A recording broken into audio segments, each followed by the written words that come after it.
Okay, so are your ears still ringing from this morning? Huh? Yeah. Note to self, bring earplugs to the school day game. Oh boy. Hello everyone, and welcome to episode 23 of the Dump and Chase podcast. My name is Sam Olmstead, and I'm joined by Phantoms hockey guru Justin Irwin. We're seeing some good hockey as of late. This past week, we played both conference leaders and got 3 out of 4 possible points. Now, isn't it nice to reach the point where you can look at the upcoming schedule and not have a sense of dread? Yeah. I mean, you got to feel pretty optimistic. You're facing some opponents that have given you some problems in the past. Okay, so in this episode, we'll take a look back at the past week, we'll share some musings about the team, and we'll throw out some Phantoms Phacts we've been working on in the past week. So, Justin, the team takes a road trip through Iowa last weekend and ends up with 3 out of 4 points, including a win against the best in the West, the Waterloo Blackhawks. That had to be a major boost to this team, going into their barn and getting a win. Yeah, I mean, and it was a fairly impressive win. I thought, we looked really sharp, kind of taking it to them, not waiting for them to bring it to us. It really paid off, so it had to feel real good coming home on the bus after that. The next night was maybe not the best, but still, got points, so, it was a good road trip. So yeah, the Phantoms got the 5-3 win in Waterloo and took a 3-2 loss in a shootout at Des Moines the next night. Now, the Phantoms have only been in a handful of shootouts this season, but still only have one shootout goal, and the problem with that one goal is... Yeah, the problem is our only goal in a shootout this season was scored by Arseny Smeknov, who we traded without really a whole lot of attention to Fargo, who then dropped him off in Janesville of the North American Hockey League with the Jets. So, we're out our best shooter, even though, that was only one goal. So this morning, well, again, we record on Wednesday night, the Phantoms took on first place Chicago in the school day game. Now, we came back in this game twice to tie the game, but lost in overtime 5-4. Now, again, this had to be another boost for the team. They held their own with Chicago, and quite frankly, known Phantom killers Gunnar Wolf-Fontaine and Matty D. St. Phail were largely invisible. I would have liked a win, but coming out of this game with a point really is nothing to sneeze at. No, the guys, they played great. They came out a little bit of hop in their step. Chicago kind of stole their thunder there for a little bit, but they managed to battle back. Gunnar Wolf-Fontaine, I wonder if maybe he got injured because he just was not there. I think we both noticed that. D. St. Phail was on the ice, but yeah, we managed to neutralize him. It was a fun game to watch. So once again, we've proved that, we can hang with them. So, going down maybe into the playoffs, you got to feel that, it's not hopeless. Yeah. So there's been this phenomenon this season. We refer to it as the curse of the first shot. So about 3 minutes into the game with Chicago, you brought this up, and then a couple minutes later, it once again came true. Would you like to describe what it is I'm referring to? Yeah, and I mean, I don't have any actual stats. I don't think there's any way for me to pull the stat, but yeah, it seems like, a lot of games will come out. It seems like we're playing great to start. Everything's going good. And then, the first shot goes in, not always the goalie's fault. Most of the time, not the goalie's fault. But yeah, it's a early goal on the first shot against us, and it just kind of pulls the rug out from under them. But it was just one of those that you brought it up like right at the beginning of the game, and then like 2 minutes later, it happened again. You want to, go back and bite your tongue because you think you might have jinxed them, but yeah, you knew it was going to happen. Well, that was also the case, like Chicago's first couple power plays. Chicago's power play is like top 2 in the league. They may be number 1 or number 2 somewhere in there. I can't remember offhand.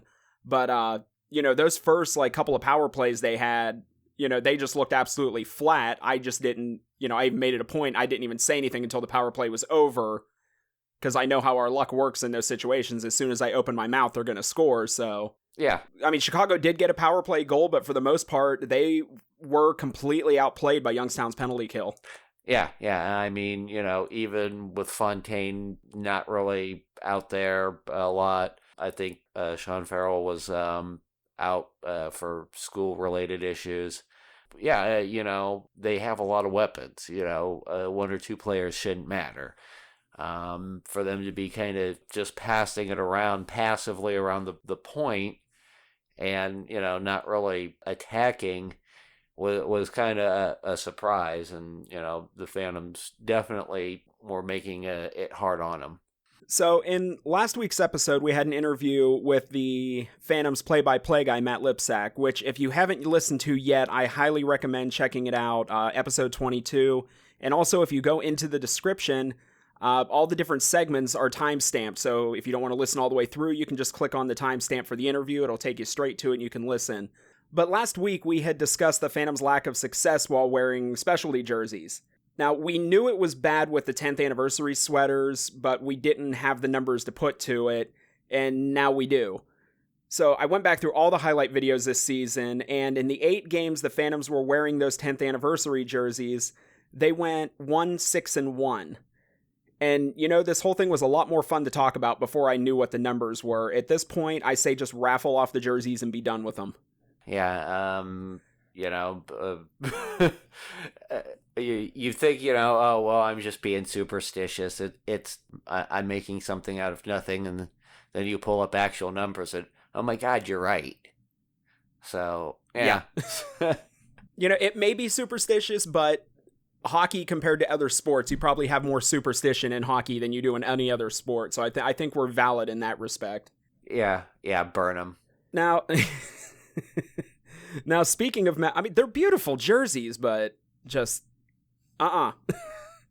we need a run at the end of the season. Just tuck them away in a case somewhere and leave them be. Speaking of Matt Lipsack, we had a little back and forth during the game this morning with Chicago. I had tweeted out about the Phantoms scoring 3 goals on only 3 shots in the second period. I don't think we brought that up yet. Phantoms only had 3 shots in the second period. All 3 of them were goals, so, very good shooting percentage in the second period today. And he replied to my tweet, kind of little snarky, mentioning that he had already mentioned that on the broadcast. So I threatened to go up to the booth to rumble, if not for the fact that I haven't been in shape since Y-ball my senior year. By the time I would have gotten to the booth, I probably would have just laid down and taken a nap.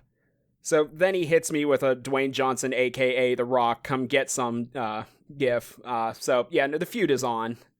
But no, seriously, Matt's GIF game is pretty strong, and I think that's something we can both appreciate.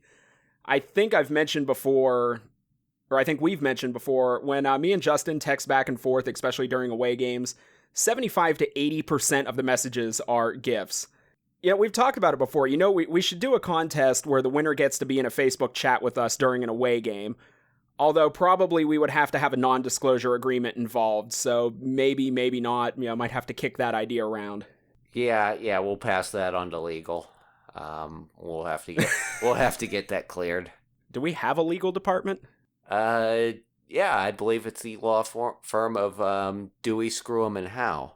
Ooh, be careful with that joke. It's an antique. Yeah, I can't think of anything new tonight. I mean, we basically each have like 6 different titles we give ourselves for this show to make us feel more important, so apparently one of us has to pick up legal department now. Scissors, paper, rock. So, yeah. Trying to think of some things to do for this week's show. I started looking around. I see if I could scour the World Wide Web and come up with some facts about the players, maybe culled from like old articles, interviews, etc. And surprisingly enough, I was able to come up with a few, so we'll share them with all of you. So we'll start with goaltender Dominic Bassi. In an interview for a podcast he did last year, he stated that he first played goalie when he was 7 years old. His team did not have a goalie and he volunteered, and he ended his first game with a shutout and remained there for the rest of the season. Which I guess the height he ended up as, I guess that actually worked out with him being a goalie. I can't imagine like a 6'6" forward with his build. Yeah, that would look a little bit on the goofy side out there.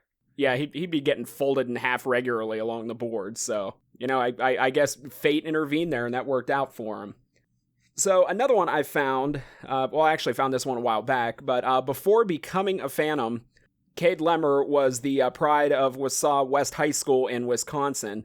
What you may not know is after last season, Cade was named the boys' hockey player of the year at the Wisconsin High School Sports Awards, and he was also named the Wisconsin Valley Conference Player of the Year. So he's already got a pretty impressive trophy collection at home. Yeah. Wisconsin hockey, it's good. You don't get me wrong. It's some of the best high school hockey in the country. That those guys take a lot of pride in it up there. Some guys, tend to think it's better than going to junior hockey, and we've seen that with other teams before. So you just have to make sure you get the name right. There's a Wausau West and a Wausau East high school, and apparently there's a huge rivalry there. Cade was West, so I want to make sure I got that correct and did not get the wrong school there, lest I be decapitated in the parking lot. Oh yeah. Yeah. I mean, like I said, those guys do take a lot of pride in the high school hockey up there. And so this next one's a fun one. So let's take a look at Trevor Kuntar. Well, actually, we talk about Trevor a good bit, so we're actually going to be talking about his dad, Les. So Les is a former goalie who actually played in 6 games for the Montreal Canadiens back in 93-94. Well, back in June/July of 2017, Les was one of 40 rec league players that set the Guinness World Record, at that time, for the longest hockey game played. In all, the game lasted over 250 and a half hours, or just short of 10 and a half days. So Les Kuntar's blue team won the game 1,725 to the white team's 1,697. More importantly, the game raised $1.2 million for a local cancer center. But when it's all said and done, that had to be nerve-wracking, because you know what they say in hockey, when you play for 11 days straight, no 28-goal lead is safe. Yeah. Makes you wonder, what the penalty minutes were at the end of the game. The article I read said that they had to submit the box score and a tape of the entire game to Guinness Book of World Records. And it said something like the box score was 53 or 56 pages long. At some point, I may have to hit up Trevor or ask his dad on Twitter or something like that to get a copy. I would love, I know it's 53 pages. I would love to see a copy of that box score. Yeah. I would love to run stats on that game. That would, oh my gosh. You would need a spreadsheet. Yeah. Back to the spreadsheet. Okay, so I thought I was done there. I had those 3. And then our own Justin Irwin was able to dig one up, so have at it. Yeah, I was bored, stuck on a phone call at work that I was just digging through stats and was musing and noticed that this Saturday was Leap Day, so we're playing a Leap Day game, and it is the first Leap Day game in at least USHL Phantoms history, so we're 0-0, so we face Waterloo. We can set a good Leap Day trend. Something we'll keep track of every 4 years if we remember. No, we won't. No. You know what? If we're still around in 4 years, I'll take that in a victory in and of itself, so. Yeah. We'll be sitting there going, hey, cool, leap year. Have we ever played a leap year game or a Leap Day game? Wait, yeah. Get a deja vu. It's reached the point now, we're so far into this, that if somebody mentions something from 2 episodes ago, I have no clue what they're talking about. It's just, on our end, when you've done so many of these, things start bleeding together and you can't remember what was when, and... I mean, I guess it's a good problem to have that we're that far along that's happening, but I digress. So, looking ahead to this weekend, first we have a little bit of a problem. We record the podcast on Wednesday night. The Phantoms play the U18s up in Plymouth on Thursday, and this episode won't post until, what'd you say, Saturday? Later on Friday, maybe Saturday, depends on... I get home, I'll probably get home late on the Thursday night, so I won't even begin to start on this until Friday morning when I wake up at some point in time, which probably won't be early. Okay. So, So definitely after the game on Thursday. So by the time you hear this, you're listening to this right now, the game has been played, but right now, when we're recording, the game has not been played. We don't know what's happened yet. So what we're going to do here is we're going to do 3 different clips, one for a win, one for a loss, one for an overtime loss. So we'll start first with assuming that the Phantoms won on Thursday. So this team just keeps rolling. I mean, going up to Plymouth and getting 2 points against the U18s is just huge.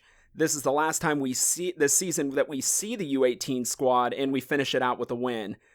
Just an absolute great game overall. And Dominic Bassi getting the game-winning goal was just something special to watch, wasn't it? Yeah. I mean, if you're Team USA, that's going to leave a mark. Yeah. Okay, so now this next one will be if the Phantoms lose.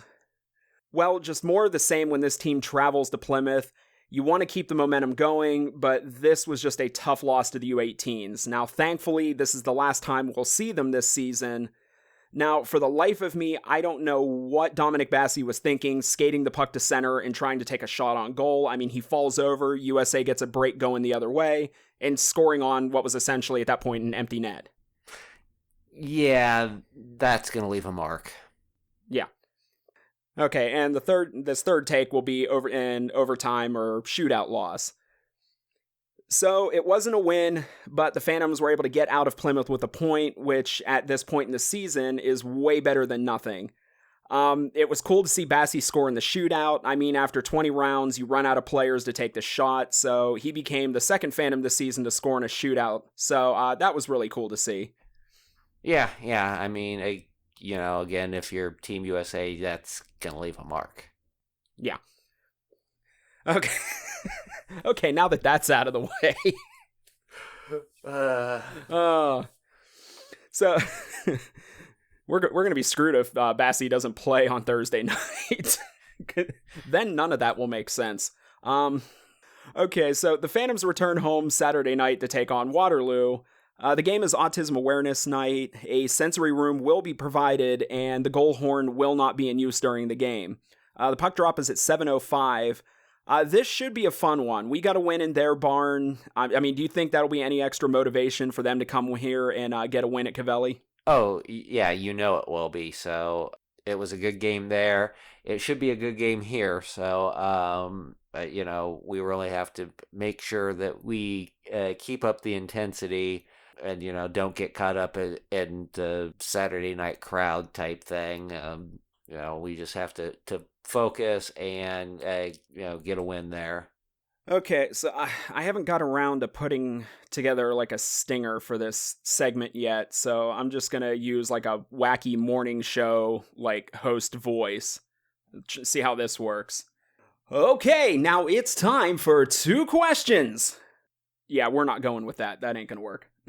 Anyways, this is coming down to the end of the episode. This is 2 questions. So, Justin, in light of recent events in the NHL, with Carolina using the emergency goaltender to get a win over Toronto, let's pretend the Phantoms are in an NHL-type situation. Bassi and Purcell both go down. Age doesn't matter, and you are the emergency backup. There are 3 minutes left in the game, and the Phantoms are up by 3. Do the Phantoms win the game? No, because I pretty much break my neck putting on skates and trying to get onto the ice. Leaving an empty net, and we'll be thankful to just have to forfeit. Yeah. I kind of imagine it. You'd just be like a weeble, like all the weight of the pads on you. You'd just kind of be stuck in one spot, just kind of wobbling back and forth. I'm just picturing them looking, going, "Is he okay?" Until the blood starts running out from underneath the mask, and going, "Oh." Yeah. So a lot like goaltending in the 50s, 60s, and 70s. Yeah, basically. There you go. So my question to you is, today was the Kids' Day game. You got a few thousand kids in the building, pretty much who will scream at anything you put on the Jumbotron, anything you put on a sign to tell them to do. What would be your method of getting, the kids riled up and screaming for the team? Yeah, I mean, the team basically got it. I think at one point they showed like a Fortnite video, how they have like all the different dance moves and everything in Fortnite. They showed like a Fortnite video of somebody flossing, and all of a sudden you just saw this wave of like 2,500 kids all flossing in the crowd at the same time. And that got a pretty good rise out of them.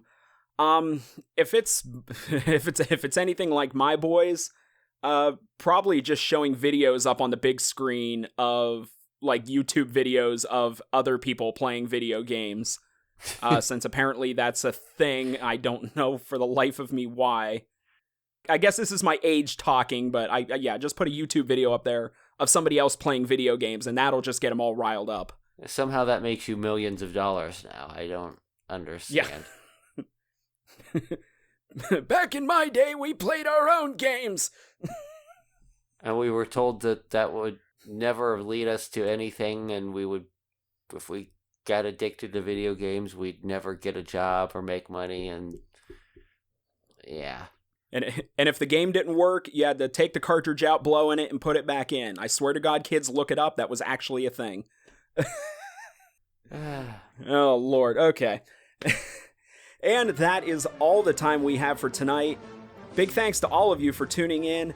The Dump and Chase podcast is brought to you by HockeyFan.com, where you can find all of Justin's in-depth preview and recap blogs.